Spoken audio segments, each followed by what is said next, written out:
Vamos chamar o professor Walter Maierovitch, colunista do UOL, que está conosco também hoje. Mais uma vez, ele participou mais cedo, mas com a notícia da prisão do Mauro Cid. A gente convocou aqui o professor mais uma vez. Professor, com as notícias que a gente já tem, né, com as informações que a gente já tem sobre essa volta de Mauro Cid à prisão, qual a análise que o senhor faz? Boa tarde. Oi, Diego. Oi, Sakamoto, tudo bem? Tudo certo. Olha, eu vou sempre entrar pelo lado jurídico, tá? Que é o que me compete. É, então, veja, vamos dar um passo atrás, Diego. É, o Mauro Cid celebrou um contrato. Ele fez um negócio jurídico. O contrato é um acordo de vontades. O contrato dele, a gente faz contratos, compra e venda de automóvel, contrato de locação, é, contrato de alienação fiduciária, compramos uma motocicleta, cheio, a vida cheia de negócios jurídicos.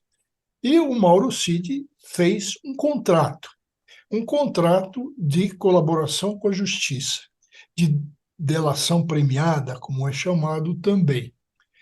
Ele é uma parte interessada, evidentemente, no prêmio. A outra parte foi a polícia. E isso foi homologado por sentença do ministro Alexandre de Moraes, que encaminhou essa decisão dele homologatória para referendo pelo Supremo todo. Bom, esse é um ponto. Agora, como decorrência disso, o que aconteceu? O ministro Alexandre de Moraes, que havia imposto a prisão cautelar, viu que perdeu a necessidade e deu ao Mauro Cid, atenção, uma liberdade, sim, mas condicionada. Condicionada a quê? Bom, são várias as condições. Proibição de ausentar-se do domicílio, do local de domicílio, obrigação de se apresentar em juízo, são várias as condições, e eu paro na penúltima delas, proibição de comunicar-se com os demais investigados. Bom, o que a gente viu hoje? Houve revogação do quê? Dessa cautelar dele ficar em liberdade por descumprimento de cláusula. Qual a cláusula? Eu, como não gosto de ser leviano e tenho a formação de juiz, de magistrado, eu imediatamente liguei para Carla Araújo. Eu falei, Carla, você tem aí a decisão? Qual o descumprimento que aconteceu? E a Carla me disse, olha, a gente ainda não sabe, mas o que está correndo, informação da Carla, não é informação que eu estou dando à pessoa que é qualificada e que me fez essa cortesia e que sabe da informação.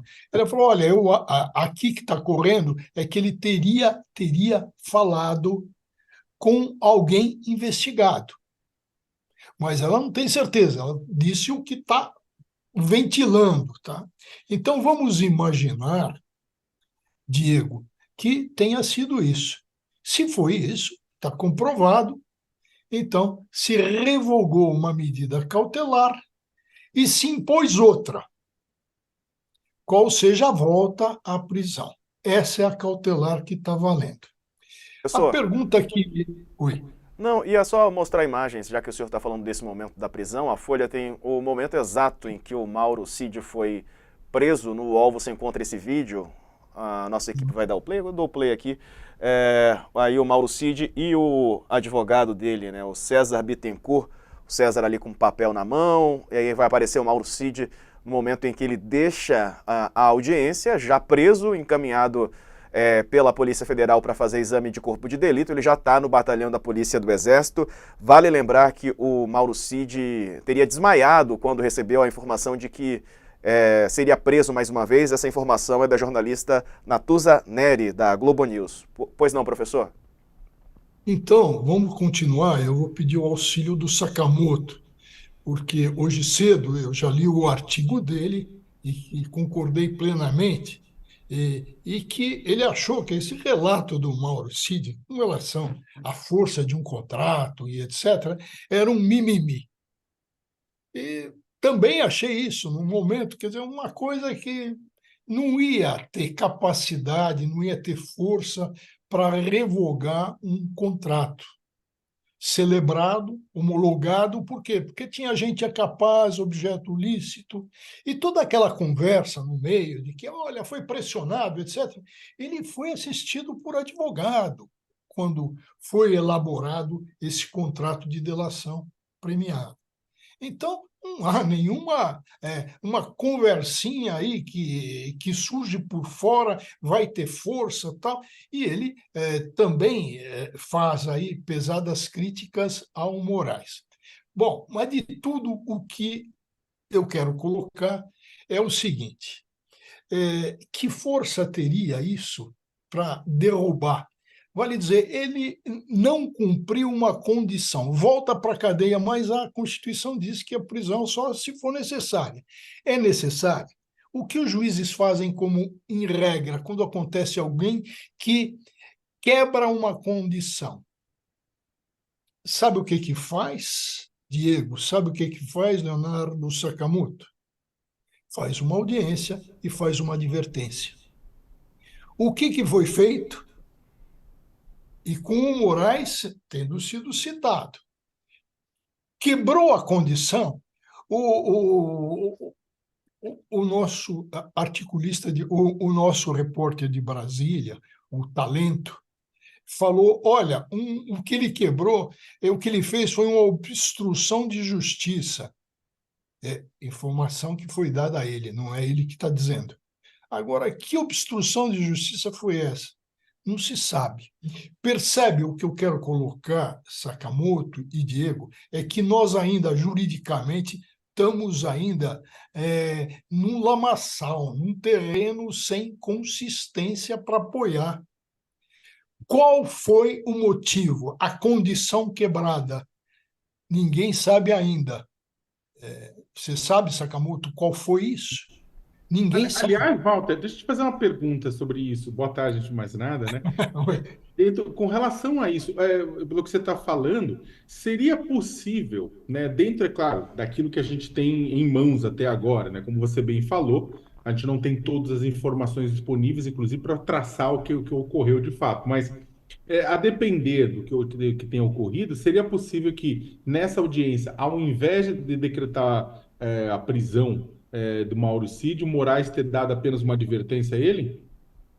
Essa é a regra, é o que os juízes fazem, dependendo da gravidade, evidentemente. Se a coisa é muito grave, não vai caber advertência. Mas como a gente percebeu, e eu concordo plenamente com aquele que você colocou uma expressão muito feliz, um mimimi, uma coisa, uma plantação, uma coisa. Bom, naquele momento você disse isso, que era o que nos impactou a todos. Agora, qual é a cláusula que foi quebrada?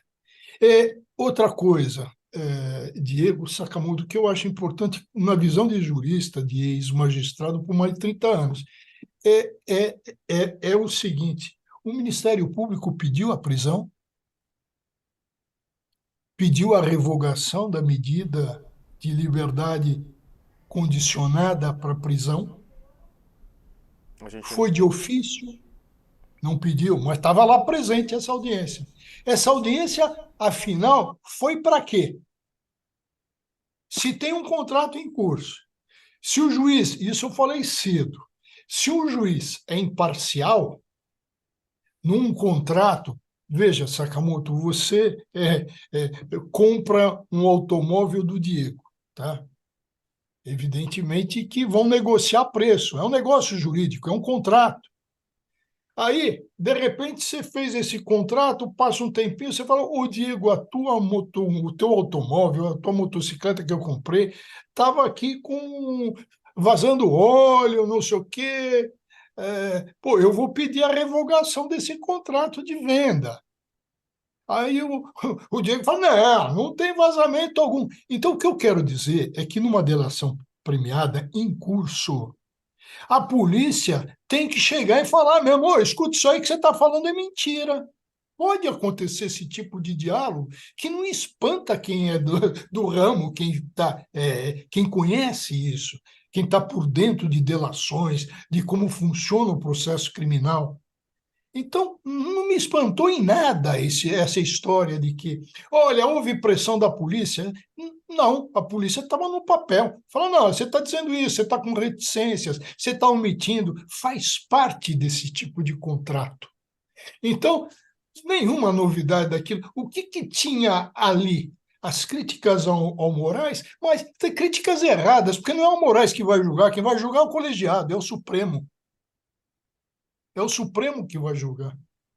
Então, fala, já está tudo pronto, tudo preparado. Como tudo pronto? Sentença preparada, decisão preparada, acórdão preparado. Como? Se é o colegiado que vai julgar. Quer dizer, outra bobagem. Então, mimimi, usando a expressão. Outra bobagem. Agora, o que tinha aquilo? Por que foi chamada essa audiência quando o juiz, o ministro, ele tem que ser imparcial, alguém tem que chamar, tem que provocar. E a quem interessa esse contrato de delação, a não ser, no caso, ao Procurador-Geral da República? Ele é um interessado, é ele que vai propor ação, é ele que vai denunciar. Ele pediu alguma coisa ao Moraes? Não. Está muito parecido com aquela história do aeroporto de Roma. Veja, eu não sou bolsonarista, não sou fascista, tá? Mas eu sou um jurista. Eu sei que eles aproveitam um monte de coisas que são faladas e que vocês acabaram de lembrar. Metralhar o Moraes, mas o Moraes dá a cara para bater também. De repente ele pega e vai dar uma de promotor público, que ele foi, aliás, um bom promotor. Então, de repente, para surpresa geral, sai, e é a notícia que a gente tem, Diego, e que você informou bem, é no sentido, olha, ele descumpriu uma condição, descumpriu e voltou para a cadeia. Agora, quem descumpre a condição? Em primeiro lugar, foi advertido? Recebeu advertência? Não, o fato era muito grave e tal, não foi advertência, foi direto para a prisão. A prisão do Mauro Cid é necessária, continua sendo necessária, ou se tornou necessária por causa desse vídeo, todo no interesse bolsonarista, coisa plantada. Então, nós estamos aqui numa situação surreal. Vamos fazer um paralelo internacional, Diego. Ah, O Mauro Cid, na realidade, o Mauro Cid, a Itália é que, nos casos de máfia, pegou o direito premial, pegou no fundo do baú algo do século XVIII e falou, isso aqui interessa. Por quê? Porque nós não estamos conseguindo investigar, nós precisamos do quê? De colaboração, de delações e com prêmio. Então vamos pegar o Mauro Cid e vou comparar. Ele é o Tommaso Buscetta brasileiro. Ele é o Buscetta. A Globo fala erradamente outro nome, tá? Fala Busqueta, mas ele é o Tommaso Buscetta. O Tommaso Buscetta virou um colaborador de justiça. Ganhou o prêmio? Sim, ganhou o prêmio. Foi colocado em liberdade? Sim, mas protegido. Protegido por quê? Foi depois mudou até para os Estados Unidos, mas ele tinha outra identidade. Ele não chamava mais Tommaso Buscetta. Ele ganhou outra identidade, ele ficou sob proteção, onde ele morava ninguém sabia. O que acontece com o Mauro Cid? Ele tem essa proteção que as testemunhas têm, as testemunhas que colaboram têm. Ele tem? Não, não tem. Ficou solto. E teve aí um grampo, ao que tudo indica, um grampo em que ele conversa, não se sabe com quem. Aí cabe especulações. É alguém que estava sendo investigado? Talvez. Ele está falando com o Bolsonaro. Hoje o Thales de manhã levantou o primeiro passo, e com muita propriedade, o Thales Faria disse, Diego, pô, vamos ver com quem ele está falando. Será que ele está é. falando com o Bolsonaro? Ô, Eu professor, acrescento, será que ele está falando com o filho do Bolsonaro? Então, por aí. é. O Oi. Fábio Weingarten, ele publicou mais cedo no Twitter, né, no X, o seguinte: desde a publicação da matéria da revista Veja sobre um potencial jogo duplo do Mauro Cid, meu telefone derreteu de tantas chamadas. Confesso que fui surpreendido e ainda não tenho opinião formada nem juízo de valor diante de tantas possibilidades que podem ter ocorrido. Ao longo da semana, a própria imprensa já havia retratado uma possível discrepância entre o que o Cid falava versus o que ele estava no papel. Isso é gravíssimo. O levantamento do sigilo das gravações dos depoimentos dele na íntegra poderá dirimir potenciais dúvidas e dará a transparência necessária para a elucidação de parte dos fatos. Se for uma estratégia da defesa dele, vazando áudios como forma de declaração em off e on, não creio que tenha sido oportuna. De todo modo, a defesa do presidente tomará as devidas providências ao longo do dia. Muita gente fala que foi um jogo casado. Você vê ali que ele pede, por exemplo, a queda do sigilo, que é de interesse da defesa do ex-presidente. Na realidade, de quem nós estamos falando? Estamos falando de um comunicador que é dublê de advogado, né? Então, ele é um comunicador e um advogado que teve um primeiro cliente chamado Jair Bolsonaro. Então, a gente tem que verificar o seu espanto jurídico. Não tem espanto jurídico algum. Tem um contrato, esse contrato pode ser rescindido. E quem é que vai rescindir esse contrato? Dependendo do fato, mas é um contrato de interesse do Procurador-Geral da República. Agora, a quem interessa esse tipo de vazamento? A quem interessa? A resposta é muito simples, né? A Bolsonaro e companhia, e ao seu comunicador dublê de advogado. Kamoto.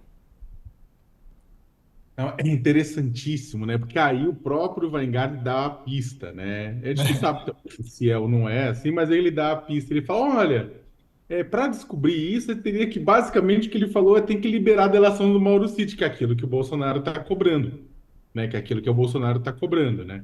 Então ele fala assim: não, então para dirimir isso precisava daquilo. Isso reforça que o Mauro Cid foi feito de cobaia, o Mauro Cid que está lá muxoxo, traíra, sabe?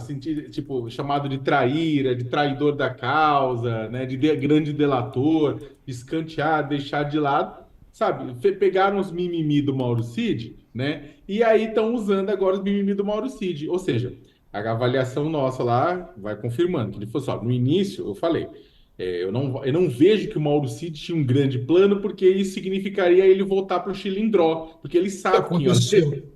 ele sabe o que é isso, né? Ele sabe o que aconteceu. Então, agora, a pessoa que grampeou o Mauro Cid, seja o que recebeu o áudio, que fez o Mauro Cid mandar um áudio, ou que gravou o Mauro Cid lá na frente dele, ou que gravou no telefone, que seja, a pessoa que pegou e quebrou a confiança do Mauro Cid, é alguém já previamente mal intencionado. Porque aí que tá, com isso, com esse áudio gravado, o que está acontecendo? Bolsonarismo questionando, um monte de gente que é citada não vai conseguir, mas vai pedir, olha, anula a prova tal, porque foi tudo pressionado ilegalmente, então não vai conseguir, mas vão tentar. E o próprio advogado, né, e comunicador, né, e assessor de comunicação do ex-presidente Jair Bolsonaro está falando isso. Seria importante, né, para isso, né, para liberar. Ou seja, claramente também estão querendo pressionar para liberar a delação do Mauro Cid, né? Então, ou seja, repito o que a gente falou. O Mauro Cid foi o grande cobaia da história, né? Foi feito de palhaço na história. Mauro Cid foi feito de palhaço da história, porém, há muita gente esperta por trás. Exato. Professor, obrigado por... Oi. É importante, em cima disso que o Sakamoto está dizendo, eu vou frisar bem. O que vale? O que vale, Diego, é o contrato de delação premiada. Vale o escrito. Está escrito, está com advogado assistido, tá? Tudo vai. Então, o que existe? O que vale? O que vale é isso. E vai lá ocorrer um tiro no pé, uma besteira, se ocorrer aí o quê? Uma rescisão desse contrato. Porque se acontecer a rescisão, o que vai acontecer? As informações disso que estão sendo base para outras investigações, para outras apurações, se houver rescisão do contrato, se essa homologação for por terra abaixo, rescindido o contrato, o que vai acontecer? O declarado pelo Mauro Cid, juridicamente, é uma mera informação. Ao contrário do que ocorre, se o contrato está vigente, Sim. tá, foi homologado, ele tem um valor muito maior do que talvez essa plantação toda foi exatamente para ter a rescisão do contrato e se derrubar esse valor forte que tem. A conferir. Professor, obrigado pela participação conosco, viu? Um abraço, bom fim de semana. Bom final de semana, um abraço, Sakamoto. Tchau. Tchau. Valeu.